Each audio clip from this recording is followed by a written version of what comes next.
Swetadwipa adalah nama Pulau Jawa di zaman dahulu kala yang merupakan satu dari gugusan pulau-pulau di Asia Tenggara yang disebut Nusantara. Seluruh gugusan kepulauan di Asia Selatan dan Tenggara dinamakan anak benua atau gugusan pulau-pulau Jawata. Dulu anak benua di India disebut Jambudwipa, sedangkan seluruh kepulauan Nusantara disebut Swetadwipa. Karena Jambudwipa dan Swetadwipa berasal dari daerah yang sama, maka tidak heran kalau budayanya banyak yang menyerupai atau dalam perkembangan saling mempengaruhi. Dari perkembangan geografis pada 20 hingga 36 juta tahun lalu, di Asia bagian selatan terjadi proses bergeraknya anak benua India ke utara dan mengakibatkan tabrakan dengan lempengan yang di utara.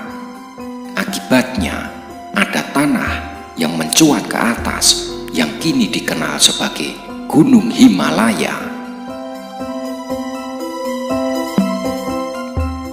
Pada saat itu, dataran Cina masih terendam lautan. Anak benua yang di selatan dan tenggara yaitu Jawata, termasuk Swetadwipa dan Jawadwipa, muncul sebagai pulau-pulau mata rantai gunung berapi. Dalam cerita kuno, dikatakan bahwa orang Jawa itu anak keturunan atau berasal dari dewa. Dalam bahasa Jawa, orang Jawa disebut wong Jowo. Dalam bahasa Ngoko, artinya wong itu dari kata wahong Jawa, artinya orang Jawa itu adalah anak keturunannya dewa. Begitu pula tiang Jawa itu dari kata tihyang Jawa, artinya juga sama, yaitu anak keturunan dewa dalam bahasa krama Inggil halus. Menurut perdalangan dalam wayang kulit, keindahan Pulau Jawa di kala itu telah menarik perhatian dewa-dewi dari Kayangan, sehingga mereka turun ke Marcapada dan membangun kerajaan pertama di Jawadwipa. Raja Kediri Jayabaya adalah Dewa Wisnu yang turun dari Kayangan. Jayabaya amat populer di Jawa khususnya dan Indonesia pada umumnya karena ramalannya yang akurat mengenai sejarah perjalanan negeri ini dan berisi nasihat-nasihat bijak bagi mereka yang memegang tampuk pimpinan negara, para priayi atau pejabat negara, tetapi juga untuk rakyat biasa. Ajarannya mengenai perilaku yang baik dan benar sebenarnya juga mempunyai kebenaran universal. Jawadwipa menurut salah satu sumber adalah kerajaan dewa pertama di Pulau Jawa yang letaknya di Gunung Gede, Merak, dengan rajanya Dewa Eso atau Dewa Warman yang bergelar Wisnu Dewa. Ini melambangkan Dewa Kayangan. Permaisurinya bernama Dewi Pratiwi, nama dari Dewi Bumi. Dia adalah putri dari seorang begawan Jawa yang terkenal, yaitu Begawan Lembu Soro, yang tinggi ilmunya atau pengetahuan spiritualnya, yang mampu hidup di 7 dimensi alam Garbo Pitu dan tinggal di Pegunungan Dieng, Jawa Tengah. Perkawinan Wisnu Dewa dengan Dewi Pratiwi melambangkan turunnya dewa yang berupa suksma untuk menetap di bumi. Keberadaannya di bumi aman dan bisa berkembang karena didukung oleh daya kekuatan bumi yang digambarkan sebagai Begawan Lembu Soro. Kecantikan Pulau Jawa bahkan menarik hati rajanya para dewa, yaitu Betara Guru, untuk mendirikan kerajaan di bumi. Turunlah dia dari domainnya di Swargaloka dan memilih tempat tinggal di Gunung Mahindra. Gunung Lawu terletak di perbatasan Jawa Tengah dan Jawa Timur antara Surakarta dan Madiun. Betara Guru punya nama lain Sang Hyang Jagatnata, Ratunya Jagat Raya atau The King of the Universe, dan Sang Hyang Girinata, Ratunya Gunung-Gunung, The King of Mountains. Di kerajaan Mahindra, surga yang agung, The Great Heaven. Betara Guru memakai nama Ratu Mahadewa. Keraton kerajaan Mahindra dibangun mirip seperti keratonnya yang di Kayangan. Piranti-piranti surga juga dibuat antara lain: 1. Gamelan Lokananta, yaitu seperangkat alat musik untuk hiburan para dewa.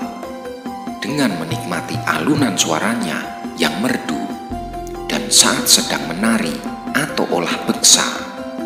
Olah beksa itu bukanlah sekedar mengayunkan raga mengikuti ritme musik, tetapi juga merupakan latihan untuk konsentrasi dan selanjutnya kontemplasi untuk mengenal jati diri dan menemui Sang Pencipta. 2. Patung-patung penjaga istana, yaitu Cingkarabala dan Balaupata yang diletakkan di kanan kiri pintu gerbang istana. Artinya, istana dijaga kuat sehingga aman. 3. Pusaka berupa keris, cakra, tombak, panah, dan lain-lain dibuat oleh empu terkenal, yaitu Empu Ramadi.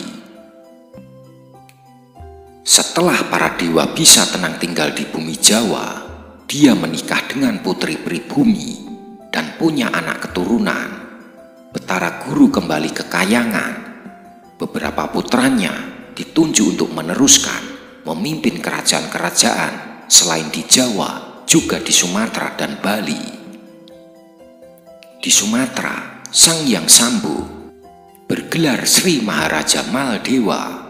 Di kerajaan Medang Prawa, di Gunung Rajabasa, di dekat Ceylon, sekarang negeri Maldives. Di Bali, Sang Hyang Bayu bergelar Sri Maharaja Bima. Di Gunung Karang, kerajaannya Medang Gora, Pulau Bali, juga terkenal sebagai Pulau Dewata. Di Jawa, Sang Hyang Brahma bergelar Sri Maharaja Sunda. Di Gunung Mahera, Anyer, Jawa Barat, kerajaannya Medang Gili, Sunda. Sang Hyang Wisnu bergelar Sri Maharaja Suman di Gunung Gura atau Gunung Slamet, Jawa Tengah, kerajaannya Medang Puro.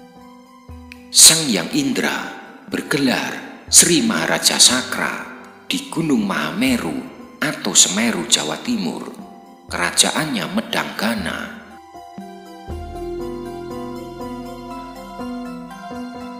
Menarik untuk diperhatikan bahwa para dewa selalu membangun kerajaan di puncak-puncak gunung. Ini menggambarkan bahwa dewa itu berasal dari langit atau dari tempat yang tinggi.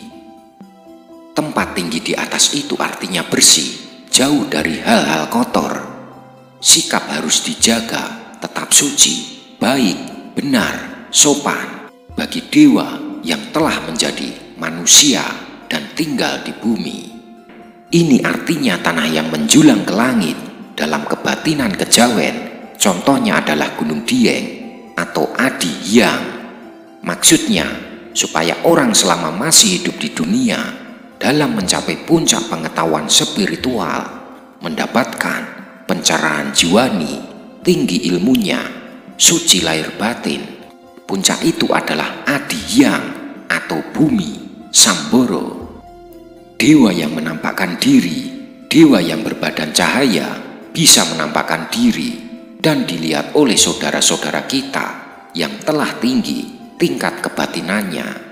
Artinya, sudah melihat kenyataan-kenyataan sejati.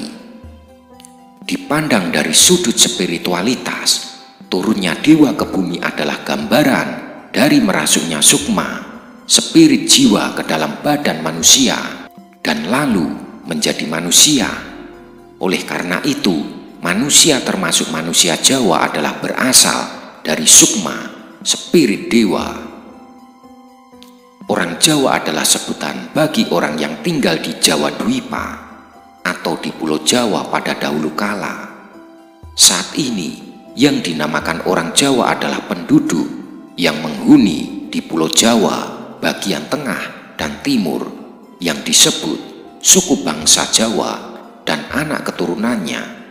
Pada umumnya, mereka masih melestarikan budaya, adat istiadat, warisan nenek moyang, dan berbicara dengan bahasa Jawa. Kebanyakan anak keturunan orang Jawa yang tinggal di luar tanah Jawa, seperti di Jakarta dan daerah maupun negara lain, masih melestarikan atau akrab dengan budaya leluhurnya. Demikian tadi sedikit informasi tentang asal-usul Jawa Dwipa. Terima kasih. Salam Rahayu.